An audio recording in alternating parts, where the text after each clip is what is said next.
갈 수 있도록 주 하나님 함께하여 주시옵소서. 이 시간 누간다의 모든 신학교를 위해서, 모든 민족 신학교를 위해서 기도하며 나아갑니다. 학생들이 잘 모집되게 하여 주시고, 아버지 하나님 오직 예수님의 제자로 훈련되어서 복음을 전하는 귀한 일꾼들로 세워지게 하여 주시옵소서.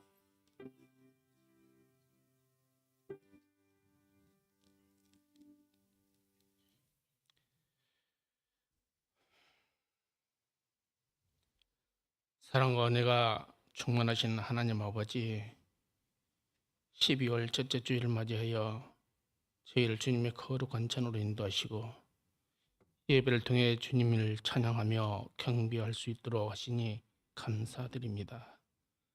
저희가 드리는 이 예배가 기쁘게 받아주시고 구원자 예수 그리스도의 오심을 기다리는 대림절 둘째 주일을 맞았습니다. 세상의 혼란과 갈등 속에서 참된 평화의 왕으로 오실 주님을 묵상하며 제 마음속에 주님이 주시는 참된 평안이 가득하게 하옵소서.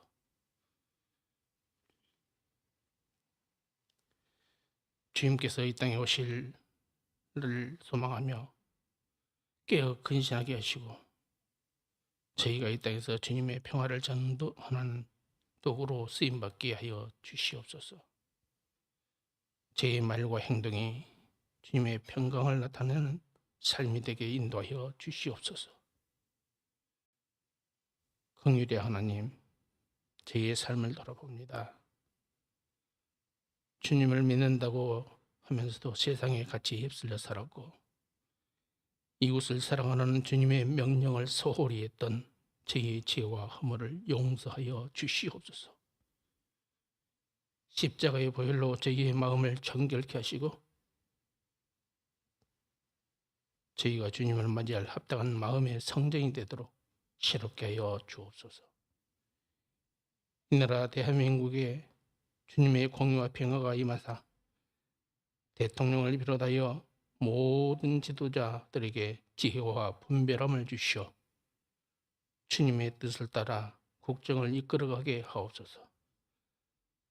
사회 곳곳에 만연한 갈등과 분열이 치유되게 하시고 국민 모두가 주님 안에서 화합과 평안을 누리게 하여 주시옵소서. 남북 간의 화해와 평화의 길을 열어주시고 온 민족이 하나님을 경외하고 사랑과 정의로 하나 되는 날을 속히 허락하여 주시옵소서. 우리 양림교회가 믿음의 반석 위에 더욱 굳건히 서게 하시고 예배마다 성령님의 충만한 임재를 경험하게 하옵소서. 진행되는 모든 사역과 성탄 준비 과정에 주님의 지혜와 능력을 부어주셔서 주님의 영광만이 온전히 드러나게 하옵소서.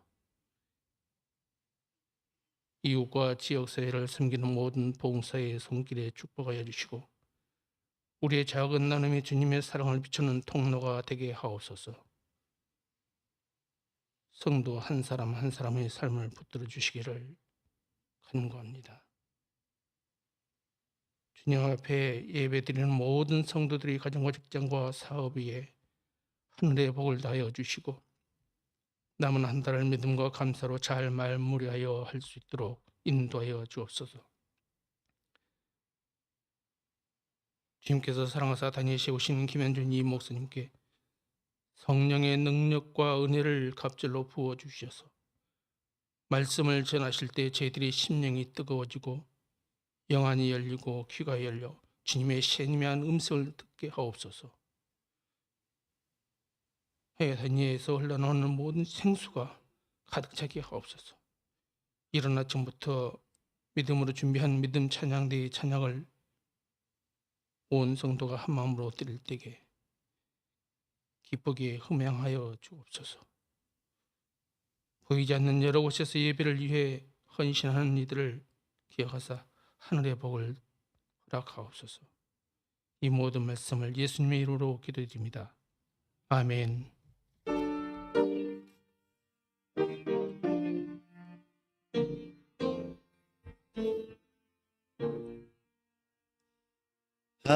하늘에 계신 아버지,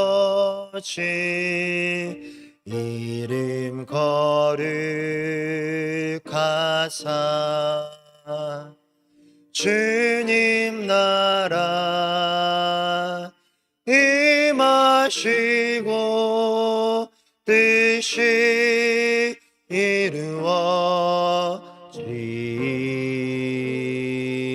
이루어지이다. 일용할 양식 주시고 우리들의 큰 죄 다 용서하옵시고 또 시험에 들게 마시고 대개 주의 나라 주의 권세 주의 영광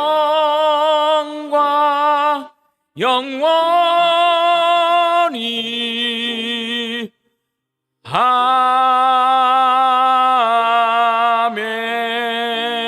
아멘. 거룩한 주일에 주 앞에 함께 모여 예배할 수 있게 하신 하나님 참 감사합니다. 하나님을 예배하는 이 시간, 하나님이 온 세상의 주인이시고 내 삶의 주인이심을 고백하는 믿음의 고백을 담아 열의 하나를 구별하여 10의 1조와 감사의 예물과 다른 제목으로 작은 정성을 주 앞에 올려드립니다.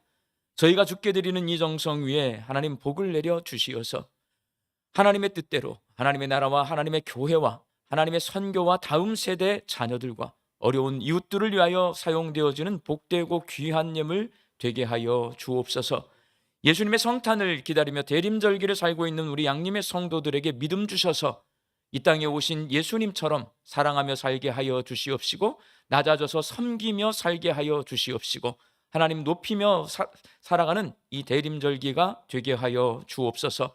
흩어져 살고 있는 내 가족과 자녀들을 위하여 간절히 기도합니다. 하나님 영과 진리로 하나님을 예배하는 예배자로 살게 하여 주옵소서. 육신 연약할 선악계를 간구하는 환우들이 있습니다. 예수님의 능력으로 치유함을 얻게 하여 주시고 오랜 시간 침상에 누워 계시는 장기 환우들과 어르신들이 천국 소망 붙들고 오늘 이 하루를 살게 하여 주옵시며 애쓰고 힘써서 돌보는 가족들 위해 새 힘을 더하여 주옵소서. 예수님의 이름으로 기도하옵나이다. 아멘.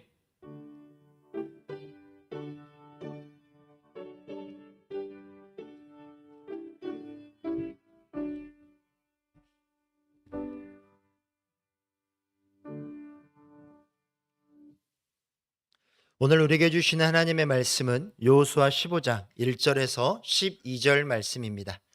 여호수아 15장 1절에서 12절 말씀을 저와 여러분이 한 절씩 교독하겠습니다. 또 유다 자손의 지파가 그들의 가족대로 제비 뽑은 땅의 남쪽으로는 에돔 경계에 이르고 또 남쪽 끝은 신광야까지라.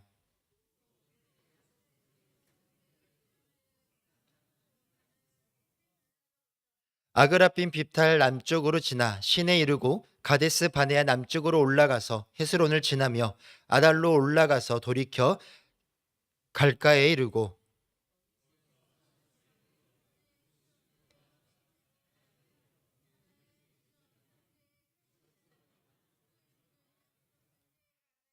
그 동쪽 경계는 여메인이 요단 끝까지요 그 북쪽 경계는 요단 끝에 있는 해만에서부터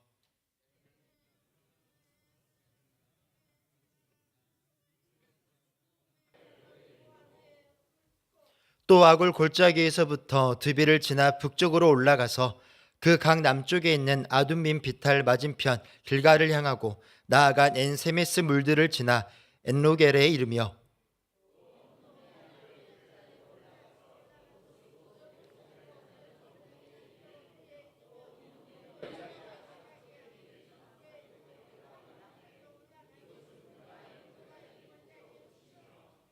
또 이 산 꼭대기에서부터 넵도와 샘물까지 이르러 에브론산 성읍들로 나아가고 또 바알랏 곧 기랏 여아름으로 접어들며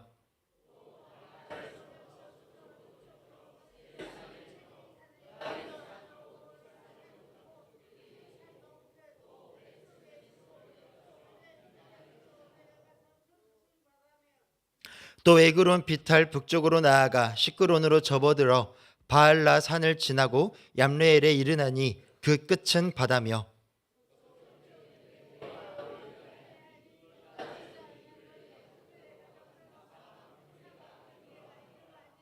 아멘.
아멘. 그리스의 고전인 오디세이에 그리스 연합군과 트로이의 군대가 전쟁하는 내용이 나오는데, 전쟁에서 큰 공을 세운 그리스의 장군 아킬레우스가 전리품 분배에 불만을 품고 전투에 참여하기를 거부하는 내용이 나와요. 전쟁하는 거 중요하지만 전쟁이 끝난 다음이 더 중요해요. 공을 세웠는데 그 공을 인정받지 않으면 우리 편이 우리 편하고 싸우게 됩니다. 우리나라 역사에도 있어요. 우리나라 조선시대에 광해군의 폭정에 불만을 품은 세력이 반란을 일으켜서 광해군을 왕위에서 끌어내리고 조카인 인조를 왕으로 세운 역사가 있습니다. 이를 인조반정이라고 불러요. 그때 큰 공을 세운 이괄이라고 하는 사람이 있는데, 전쟁이 끝나고 자신의 공을 인정해 주지 않아요. 자기가 똑같은 또래 같이 이 인조반정에 참여했는데 자기가 똑같은 세대 사람들은 전부 1등 공신이 됐는데 이괄은 2등 공신이 된 거예요. 여기에 불만을 품고 일으킨 난이 이괄의 난입니다. 반면에 몽골의 징기스칸은 전쟁이 끝나면 세운 공에 따라 전리품을 나눴을 뿐만 아니라 전투에 참여할 수 있는 군사가 없는, 아들이 없어요, 남편이 없어요, 그런 가족들에게도 전리품을 배분해 주었습니다. 특히 숨진 병사의 유족들을 우대해서 분배해 주었고, 후방에서 군수품을 나른 평민들에게까지도 전리품을 나누어 주었는데, 이를 통해 징기스칸의 몽골 군대는 전 세계에서 가장 강한 군대가 될 수 있었습니다. 전쟁에서 승리하는 것도 중요하지만 승리로 얻은 것들을 분배하는 것도 무척 중요합니다. 여호수아서는 가나안 땅에 있는 31개의 성을 정복하는 가나안 정복 전쟁에 관한 이야기 기록되어 있고요. 그 전쟁이 끝난 다음에 전쟁을 통해 얻은 땅을 분배하는 이야기가 기록되어 있습니다. 여호수아서는 두 가지예요. 가나안 땅을 정복하는 전쟁 이야기, 정복한 땅을 분배하는 이야기. 이스라엘 12지파에게 가나안 땅을 분배하면서 여호수아는 가장 먼저 르우벤, 갓, 므낫세 지파에게 요단 동편 땅을 분배해 줍니다. 그러나 요단 동편 땅은 가나안 땅이 아니라 가나안 밖에 있는 땅입니다. 여호수아가 가나안 밖에 있는 이 요단 동편 땅을 가장 먼저 분배해 준 이유, 요단 동편도 이스라엘 땅이다. 그 땅에 살고 있는 사람들도 이스라엘 민족이고 하나님의 백성이다라는 것을 강조하기 위해서 요단 동편 땅을 가장 먼저 분배해 줘요. 그렇게 요단 동편을 분배한 후에 이제 본격적으로 요단 서편의 가나안 땅을 분배하기 시작하는데, 맨 처음 분배받은 사람들이 누구냐면 유다 지파 사람들입니다. 분배 방식은 어떻게 분배했냐? 제비 뽑아서 나눠줬어요. 오늘 본문 1절 말씀 함께 읽습니다. 또 유다 자손의 지파가 그들의 가족대로 제비 뽑은 땅의 남쪽으로는 에돔 경계에 이르고 또 땅의 끝은 친광야까지라. 유다 지파 사람들이 제비를 뽑아서 가나안 땅의 가장 남쪽 지방을 분배받았습니다. 저기예요, 저기. 오늘 본문 말씀 바로 앞부분은 여호수아 14장 6절에서 15절까지에서는 갈렙이 헤브론 산지를 분배받은 장면이 기록되어 있습니다. 갈렙은 유다 지파 사람이고 거인인 아낙 사람이 살고 있는 헤브론은 다른 지파 사람들이 분배받기를 꺼려하는 아주 험한 지역입니다. 이때 갈렙이 여호수아에게 이 산지를 내게 주소서라고 말하면서 헤브론 산지를 자신에게 달라고 요청해서 유다 지파 중에서 가장 먼저 땅을 분배받습니다. 그 후에 유다 지파 사람들이 제비를 뽑아서 다른 지파보다 먼저 요단 서편의 가나안 땅을 분배받았습니다. 설교 서두에서 말씀드린 것처럼 전쟁에서 승리하는 것도 중요하지만 승리로 얻은 것들을 분배받는 것 굉장히 중요합니다. 분배 과정에서 사람들이 불만을 품는 경우가 많기 때문입니다. 모두를 만족시킬 수 없지만 불만을 최소화하기 위해서는 공평하게 분배해야 하고, 공평하게 분배하려면 모두가 이해할 만한, 납득할 만한 기준을 제시해야 되고, 분배하는 이 과정이 투명해야 돼요. 가나안 정복 전쟁 직후이기 때문에 전쟁에서 공을 세운 것을 기준으로 분배하면 가장 공평하고 합리적일 것 같아요. 전쟁하면 공을 누군가 많이 세운 사람이 있고 공로가 적은 사람이 있어요. 공을 많이 세운 사람, 전쟁을 힘들게 치룬 사람, 이 사람들에게 땅을 더 많이 주는 거예요. 좋은 땅 주는 거예요. 그럼 불만이 없을 거예요. 근데 여러분, 땅을 지금 어떻게 나눠주고 있어요? 제비 뽑아요. 그러면 이게 공평하게 분배가 될까요? 운으로 분배가 될까요? 뽑았어요. 그런데 내가 딱 뽑았는데 되게 안 좋은 땅이 걸렸어요. 근데 내가 만약에 베냐민 지파예요. 베냐민 지파는 맨 선두에 서가지고요, 정말 힘든 싸움 많이 해서 베냐민 지파 사람들이 많이 죽거나 다쳤어요. 그런데 그 힘든 과정을 이기고 많은 성들을 차지했어요.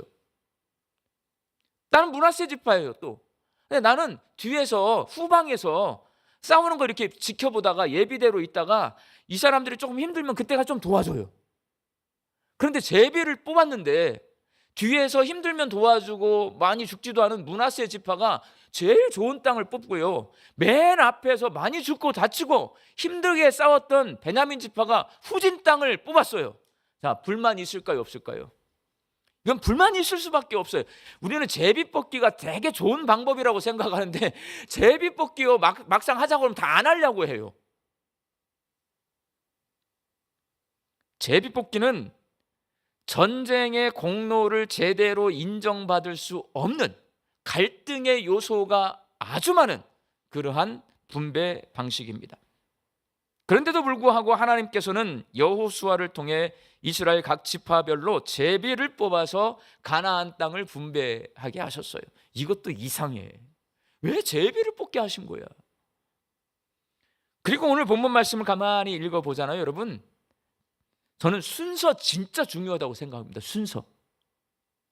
제비 뽑기 순서에 문제가 있다는 것을 발견할 수가 있습니다.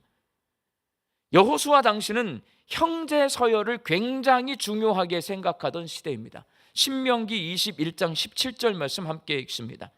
반드시 그 미움을 받은 자의 아들을 장자로 인정하여 자기의 소유에서 그에게는 두 몫을 줄 것이니 그는 자기의 기력의 시작이라 장자의 권리가 그에게 있음이니라. 이 본문 말씀이 얼마나 중요한 거냐면요, 그 당시에는 야곱이 몇 명의 아들이 있어요? 12명. 그 중에 장자가 르우벤이에요. 이 장자에게 다른 아들보다 2배의 재산을 물려줘라. 근거 본문이에요. 그래서 이스라엘 사람들은요, 장자 우선이에요. 무슨 말이냐면 형제 서열 중요하게 생각해요. 장자는 다른 아들보다 재산을 2배 많이 물려받게 되어 있어요.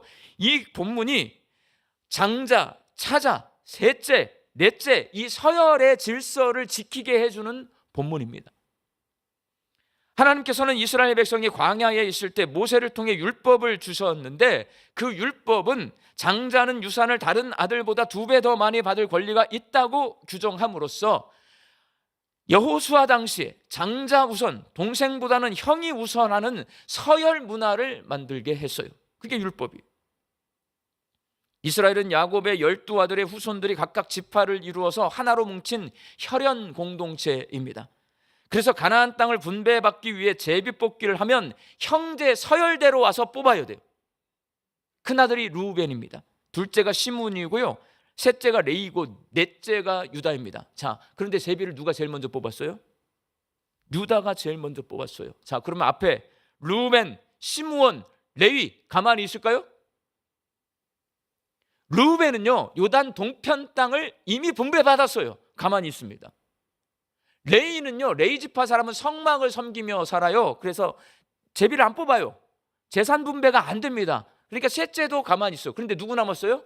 둘째 시므온이 남았습니다. 그러면 제비를 뽑을 때 시므온이 가장 먼저 나와서 제비를 뽑아야 맞아요. 근데 누가 제비를 뽑았다고요? 넷째인 동생 유다가 먼저 제비를 뽑았습니다. 이건 분란의 소지가 있는 거예요. 그렇다면 여러분, 하나님께서는 왜 가나안 땅을 분배할 때에 가나안 정복 전쟁의 공로를 제대로 인정받을 수 없는 제비 뽑기를 하게 하셨을까? 그리고 제비 뽑기를 할 때 그 형제 서열 중요시하던 그 시대에 순서를 지키지 않고 넷째인 유다 지파가 가장 먼저 제비를 뽑게 하신 이유는 과연 뭘까요? 이게 써 있잖아요. 하나님은 이를 통해 뭘 가르쳐 주냐면, 자, 형제 서열대로 하는 거예요. 그건 그 시대의 문화예요. 근데 하나님께서 유다를 가장 먼저 분배받게 해요. 누구 뜻이에요? 하나님의 뜻이에요. 뭘 가르쳐 주냐면 하나님은 유다가 가장 먼저 제비를 뽑게 하심으로 하나님의 뜻과 계획이 무엇인지를 이스라엘 백성에게 가르쳐 주고 있는 거예요. 사람들은 생각할 때 형이 먼저 뽑아야 돼. 당연해. 그건 전통이고 규례고 관례야. 근데 하나님은 그 필요 없어요. 하나님의 뜻을 보여줍니다. 먼저 하나님은 유다 지파가 가장 먼저 제비를 뽑게 하심으로 이스라엘의 장자권이 유다 지파에게 있음을 알게 해줍니다. 그러니까 서열을 정해준 게 누구냐면 하나님이에요. 장자 우선, 형 우선, 이것도 하나님이 율법을 통해 줬잖아요. 근데 넷째인 유다가 먼저 뽑아. 아니, 왜 동생이 먼저 뽑는 거야? 지금부터 유다가 장자야. 우리 사람은 생각할 때 태어나는 순서대로 장자잖아요. 하나님이 지금부터 유다가 장자야. 창세기 49장에 아버지 야곱의 유언이 기록되어 있는데 넷째 아들인 유다를 위해서 이렇게 유언을 합니다. 창세기 49장 8절 말씀을 함께 읽겠습니다. 유다야, 너는 내 형제의 찬송이 될지라. 내 손이 내 원수의 목을 잡을 것이요 내 아버지의 아들들이 내 앞에 절하리로다. 여러분, 요셉 앞에 형과 아버지와 어머니가 절하는 꿈을 꾸잖아요. 요셉이 그때 높아지는 거예요. 그런데 야곱이 죽을 때에 아들 유다를 위해서 유언을 할 때 네 형들이 네 앞에 절하게 될 거야. 이 말은 네가 높아질 거야. 네가 장자가 될 거야 라고 유언하고 있는 것입니다. 가나안 땅을 분배받을 때 유다 지파가 가장 먼저 제비를 뽑음으로 아버지 야곱이 유언한 대로 장자권이 유다에게로 넘어왔다는 것을 알게 하십니다. 이것이 하나님의 뜻이고 이것이 하나님의 계획입니다. 이렇게 첫째인 루벤에게 주어졌던 장자권이 넷째인 유다에게 넘어간 이후 유다에게서 누가 태어납니까? 메시아가 태어나요. 창세기 49장 10절 말씀을 함께 읽겠습니다. 규가 유다를 떠나지 아니하며 통치자의 지팡이가 그 발 사이에서 떠나지 아니하기를 실로가 오시기까지 이르리니 그에게 모든 백성이 복종하리로다. 여기서 규라고 하는 것은 보석으로 장식된 짧은 지팡이, 임금님들이 갖고 있는 지팡이, 저걸 규라고 해요. 홀이라고 하기도 해요. 왕실의 권위와 주권을 상징합니다. 또한 실로가 오시기까지 해서 실로는 메시아를 일컫는 말입니다. 누구에게서 메시아가 나오냐? 누구에게 왕권이 주어지냐? 유다에게 왕권이 주어진다고 이미 예언되어 있어요. 여러분. 규가 유다를 떠나지 않는다는 말은 유다의 후손 가운데서 왕권을 가진 왕들이 태어나게 될 거라는 말이고, 실로가 오시기까지는 유다의 후손 가운데서 메시아가 태어나게 될 것이라는 말입니다. 아버지 야곱의 유언대로 유다 자손 가운데서 다윗 왕이 태어났고 다윗 왕의 후손들이 계속해서 유다의 왕이 됩니다. 그리고 메시아이신 예수님이 그 다윗 왕의 후손으로 태어나십니다. 하나님께서는 아버지 야곱이 죽기 전에 12아들에게 유언할 때에 루벤에게 주어졌던 장자권이 장차 유다에게 넘어가게 될 것이고, 그렇게 유다에게 장자권이 넘어가는 이유가 유다의 후손 가운데에서 유다의 왕들이 태어나고 메시아가 태어나게 될 것임을 유언하게 하심으로써 하나님의 뜻과 계획이 무엇인지를 말씀해주고 있습니다. 우리는 생각할 때 큰아들이 무조건 먼저 태어난 게 큰아들이야. 근데 하나님은 큰아들이라고 하는 게 뭐냐면 하나님의 구원의 계획이 흘러가는 것이 장자란 말이에요. 큰아들이란 말이에요. 그 큰아들은 네 번째로 태어난 유다도 하나님께서 장자권을 허락하시면 큰아들이 되는 거예요, 여러분.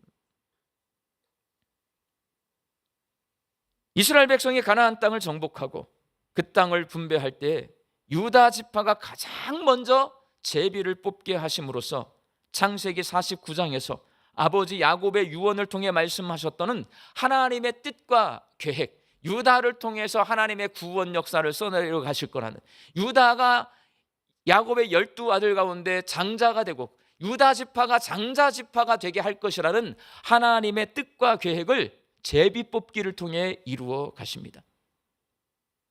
유다 지파가 제비를 뽑자 예루살렘을 포함한 가나안 지역 중앙의 가장 넓은 땅이 뽑혔습니다. 유다 지파가 이스라엘의 왕권을 회복하고 메시아이신 예수님의 다시 오실 길을 예비하기 위해서는 그 땅이 필요한 거예요. 예수님이 어디에 태어나요? 베들레헴에 태어나잖아요. 유다가 뽑은 데가 어디냐면 예루살렘 옆 베들레헴 포함한 그 모든 땅을 유다가 뽑은 거예요. 그 땅 필요해요. 예수님 거기 태어나려면. 유다가 그 제비를 가장 먼저 뽑아서 예루살렘을 차지해야 예루살렘의 다윗 왕이 성을, 시온성을 만드는 거잖아요. 그 필요해. 그래서 제비를 뽑아가지고 유다에게 그 땅을 주시는 거예요, 여러분. 결국 이 제비 뽑기, 왜 전쟁이 끝났는데 공로대로 공평하게 땅을 분배해 주지 않고 제비를 뽑게 하시는 거야? 유다가 예루살렘이 있는 그 땅을 뽑게 해서 하나님이 그 땅을 주고, 하나님이 창세기에 예언한 아버지 야곱이 유언한 일들이 이루어지게 하시려고, 하나님의 뜻과 계획을 이루시려고 제비 뽑게 하셨고 유다가 그 땅을 뽑게 하신 겁니다.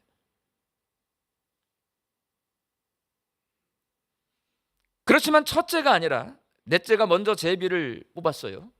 가장 좋은 땅, 가장 넓은 땅을 차지했어요. 다른 형제들이 불만을 품고 다툼이 일어날 확률이 굉장히 높습니다.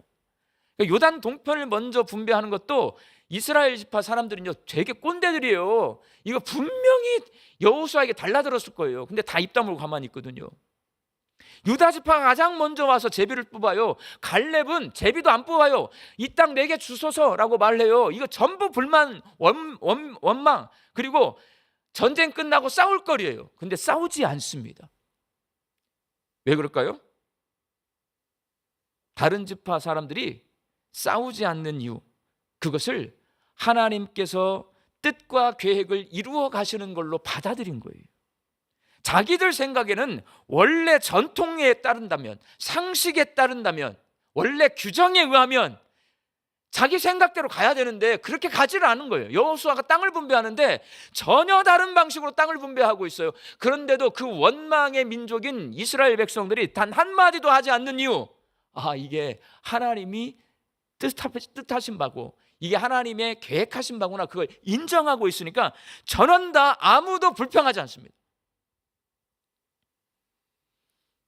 기준과 원칙이 없이 좁은 땅 넓은 땅을 유다 지파가 차지했지만 눈에 보이는 결과를 바라보는 것이 아니라 눈에 보이지 않는 하나님의 뜻과 계획을 바라봤기 때문에 그들은 원망하지 않습니다. 다른 지파 사람들도 유다 지파가 차지한 좋고 넓은 땅을 갖고 싶습니다. 그렇지만 그들이 불평하거나 원망하지 않는 이유, 내 뜻 내려놓고 내 뜻을 하나님의 뜻에 맞췄기 때문이고요. 내가 계획한 것을 이루려고 하지 않고 하나님의 계획을 이루어 드리기로 결단했기 때문에 모두가 조용히 잠잠히 가만히 있는 것입니다. 사랑하는 광주 양림교회 성도 여러분, 우리나라 속담에 사돈이 땅을 사면 배가 아프다, 사촌이 땅을 사면 배가 아프다 있죠? 자기보다 더 나은 것을 가졌거나 누리는 사람에 대해 생기는 감정을 우리나라 사람들은요 솔직해 그걸 그대로 표현을 해요. 사촌이 땅을 사면, 사돈이 땅을 사면 배가 아프다. 일반적으로 사람은 눈에 보이는 것으로 판단하고 평가합니다. 그래서 나보다 더 나은 것을 가진 자에 대해서 함부로 말하고 비난도 하고 모함하기도 합니다. 할 수만 있다면 자신이 더 많은 것을 누리려고 합니다. 그러나 거기서 벗어나지 못하면 하나님의 뜻과 계획을 볼 수도 알 수도 없습니다. 유다는 좋은 땅, 넓은 땅을 차지한 것이 아니에요, 여러분.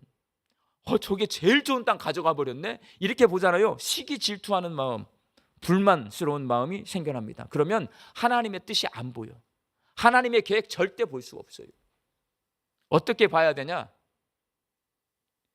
유다가 그 땅을 차지한 이유, 하나님의 계획이잖아요. 하나님의 약속이잖아요. 하나님의 약속, 더 많은 약속을 받고 있는 거예요. 그 약속은 유다를 위한 것이 아니에요. 하나님의 뜻과 계획인 거예요. 유다는 그 약속을 이루어야 하는 막중한 책임이 있는 겁니다. 전 둘째예요. 우리 형이 첫째예요. 제가 둘째인데 우리 형 첫째 자리를 탐할까요? 안 탐할까요? 절대로 탐하지 않습니다, 여러분. 왜 그러냐? 저는 제가 만일 넷째잖아요, 장자를 거부합니다. 올해 우리 어머니 89살이에요. 이제 90을 바라보고 있으니까 올해 많이 아파. 계속 병원에 지금 입원하고 계셔요. 병원에 입원 왔다가 퇴원하시기를 반복하는데 저는 목회하느라 바빠서요, 병수발은 고사하고 아파도 병원에 계셔도 찾아뵙지도 못해요. 장남인 제 형과 형수가 오롯이 우리 어머니를 혼자 돌봅니다. 제 형수는 1998년에 시집와서 지금까지 27년 동안 시어머니인 제 어머니와 함께 살면서 어머니를 봉양하고 있습니다. 저보다 나이도 어린데 우리 형수 27년 동안 우리 집에 들어와 살아가지고요, 지금까지 우리 어머니 모시고 살아요, 여러분.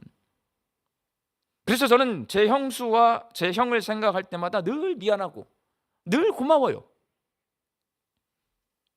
그러니 제가 장자 되고 싶겠어요? 여러분, 장자는 그런 거야. 가장 좋은 땅, 가장 큰 땅을 차지한 유다 지파를 바라보는 다른 지파 사람들의 시각이 제가 제 형수와 형을 바라보는 시각과 다르지 않다고 생각합니다. 넷째가 첫째가 되었는데 큰 땅 가져갔네, 제일 좋은 땅 가져갔네, 이런 마음으로 쳐다보는 게 아니고, 왜 불평하지 않고 원망하지 않고 이렇게 막 다툼이 일어나지 않냐면, 아이고 앞으로 엄청 힘들게 살겠네, 내가 좀 도와줘야 되겠다. 하나님께서 맡겨주신 저 책임, 메시아가 오실 길을 예비하는 그 책임, 이스라엘을 책임져야 하는 왕들이 태어나는 그 책임, 내가 옆에서 협력하고 도와주고 기도해 줘야 되겠다, 이 눈으로 바라보는 거예요. 세상은 높은 자리 원해요, 좋은 땅 원해요, 넓은 땅 원해요, 내 새끼 중에 왕이 태어나기를 원해요. 그런데 유다가 뺏어가 버렸어요. 루벤, 시므온, 레위 가만히 안 있습니다. 여러분, 멱살 잡고 싸우고 고발하러 갑니다. 성경은 넷째가 첫째의 자리에 갔어요. 아무도 불평하지 않습니다. 그런 시각과 이런 마음이 있을 때에 내 뜻과 계획을 하나님의 뜻과 계획에 맞출 수 있고 이 땅에서 하나님의 뜻과 계획을 이루어 갈 수가 있는 것입니다. 우리 광주 양림교회 성도들이 우리를 향하신 하나님의 뜻과 계획을 발견하고 내 뜻과 계획을 하나님의 뜻과 계획에 맞추고 이 땅에서 하나님의 뜻과 계획을 이루어 갈 수 있기를 바랍니다. 바뀌는 계절이 왔어요. 회장님들 바뀌는 계절. 저것이 회장이 됐네. 내가 됐어야 되는데. 이렇게 보지 마시고 똑같은 눈으로 봐요. 아유, 회장 하려면 힘들겠다. 내가 도와줘야 되겠다. 내가 기도해 줘야 되겠다. 내가 협력해 줘야 되겠다. 이게 성경이 우리에게 가르쳐주는 더 나은 자리, 더 높은 자리로 올라가는 사람, 더 하나님의 약속을 더 많이 받은 사람, 더 큰 책임을 가진 사람을 바라보는 관점이에요. 이 관점이 저와 여러분에게 있어서 2025년, 2026년 이 어간 모든 이 회장들이 바뀌는, 모든 임원들이 바뀌는 이 어간에 다툼이 없이 기도가 충만하고 서로 격려가 충만한, 위로가 충만한 우리 양림교회 될 수 있기를 주의 이름으로 축원합니다. 기도하겠습니다. 성령님, 저희의 눈을 열어주셔서 우리를 향하신 하나님의 뜻과 계획을 발견하게 하시고 저희의 귀를 열어주셔서 우리를 향하신 하나님의 뜻과 계획을 듣게 하여 주옵소서. 내 뜻과 계획을 내려놓고 이 땅에서 하나님의 뜻과 계획을 이루며 살게 하여 주옵소서. 예수님의 이름으로 기도하옵나이다. 아멘.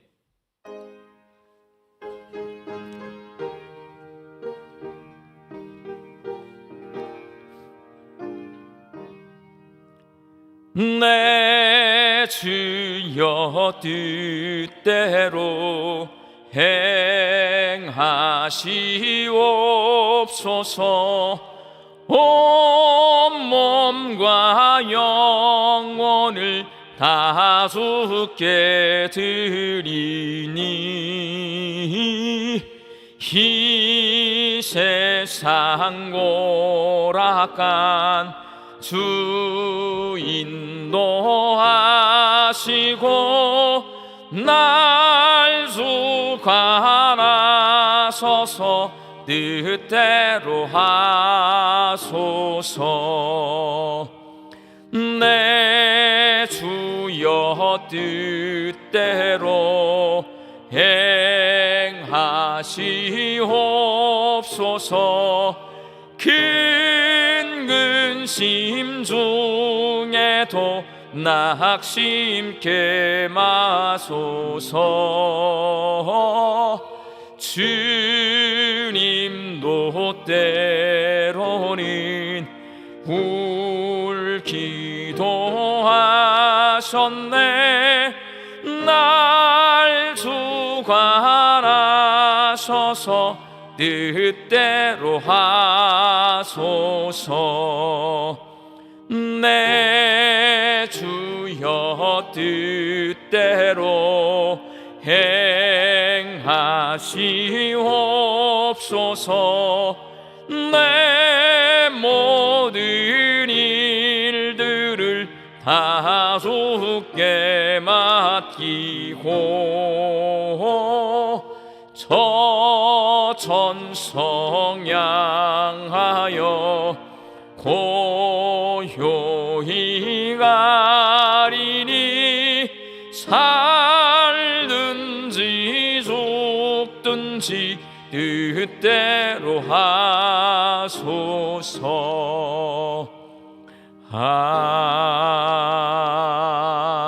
아멘. 이제는 우리 주 예수 그리스도의 은혜와 하나님의 사랑하심과 성령님의 교통하심이 내 뜻과 계획을 하나님의 뜻과 계획에 맞추고 이 땅에서 하나님의 뜻과 계획을 이루며 살기로 결단하는 광주 양림교회 성도들의 머리 위에와 일터와 가정 위에 이제부터 영원히 함께 계시기를 간절히 축원하옵나이다. 아멘.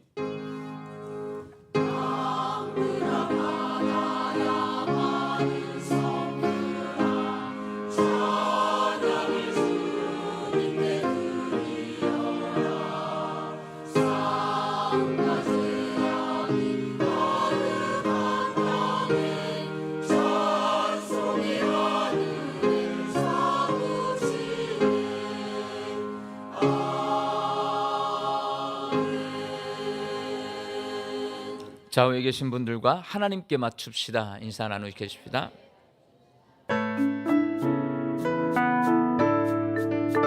행복한 광주 양림교회 12월 첫 번째 주 광주 양림교회 교회 소식을 시작합니다.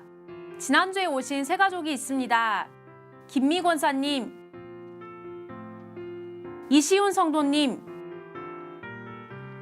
김산지 성도님, 주님의 이름으로 환영합니다. 오늘 광주 양림교회에 오신 새가족분들이 계신다면 예배실 전실 나가셔서 왼편에 있는 새가족실에서 안내해 드리겠습니다. 첫 번째 소식입니다. 2025년 하반기 새가족 환영회 안내입니다. 하반기 새가족 환영회가 12월 14일 다음 주 주일에 있습니다. 3부 예배 시 예배실에서 새가족을 위한 첫 번째 순서로 환영식이 있겠고 3부 예배 후 두 번째 순서로 샤론실에서 새가족들과 함께하는 시간을 갖겠습니다. 대상자는 2025년 하반기에 등록하신 새가족입니다. 새가족 여러분들의 많은 참여를 부탁드립니다. 두 번째 소식입니다. 성탄 관련 일정에 대한 안내입니다. 12월 21일 주일 오후 5시 예배실에서 교육부서 아이들과 청년들이 함께 꾸미는 성탄 전야 행사가 있겠습니다. 12월 25일 목요일 성탄 감사 예배가 1부 오전 9시, 2부 오전 11시에 있습니다. 연합찬양대 성탄 칸타타가 1부와 2부 예배 시에 있습니다. 연습 일정은 포스터와 주보를 참고해 주시기를 바랍니다. 광주 양림교회 간추린 소식입니다. 재직회 12월 10일 수요 말씀 사경회 후 예배실에서 있습니다. 안건은 2026년 예산안 심의건입니다. 공동의회 17일에 있으며 안건은 2026년 예산안 심의건입니다. 2026년 자치회 사역계획 심의회가 12일 금요기도회 후 교육봉사원 2층 남궁혁홀에서 있습니다. 대상은 2026년 자치회 회장단입니다. 기부금 영수증 신청 7일 오늘부터 받습니다. 바로 홈택스에 업로드되는 전자기부금 영수증도 신청 가능합니다. 기부금 영수증을 원하시는 분은 사무실에서 신청서를 작성해 주시기를 바랍니다. 5기 중보기도학교 졸업식 및 수료식이 오늘 2부 예배 시에 있습니다. 상례 광고입니다. 이교부 16구역 백경자 집사님 모친 이봉학 집사님 장모 장례식이 있었습니다. 슬픔당한 가정을 위로해 주시고 이를 위해서 기도해 주시길 바랍니다. 자세한 사항은 주보를 참고해 주시기를 바랍니다. 지금까지 교회 소식이었습니다. 감사합니다. 벌써 12월이 되었습니다. 한 달 남았는데 내년 준비하고 있어요. 2026년 예산안 심의 재직회 있습니다. 이번 주 수요일 10일 수요일 말씀 사경회 후에 이건 예배실에서 있습니다. 우리 재직들 함께 참여해 주시고요. 추수감사 특별 새벽기도회 개근자 동판 걸려 있습니다. 자기 이름 잘 새겨졌는지 한 번씩 돌무더기에 또 그것도 돌무더기 가서 확인해 주시기 바랍니다. 나머지 광고는 주보를 참조해 주시고 다 같이 일어나셔서 파송의 찬송 부르겠습니다.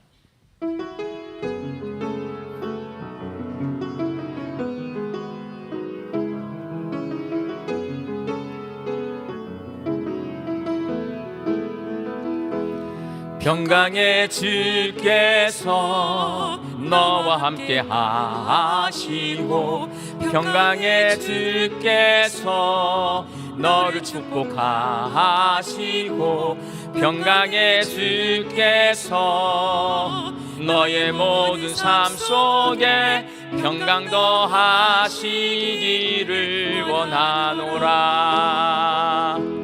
평강의 주께서 너와 함께 하시고 평강의 주께서 너를 축복하시고 평강의 주께서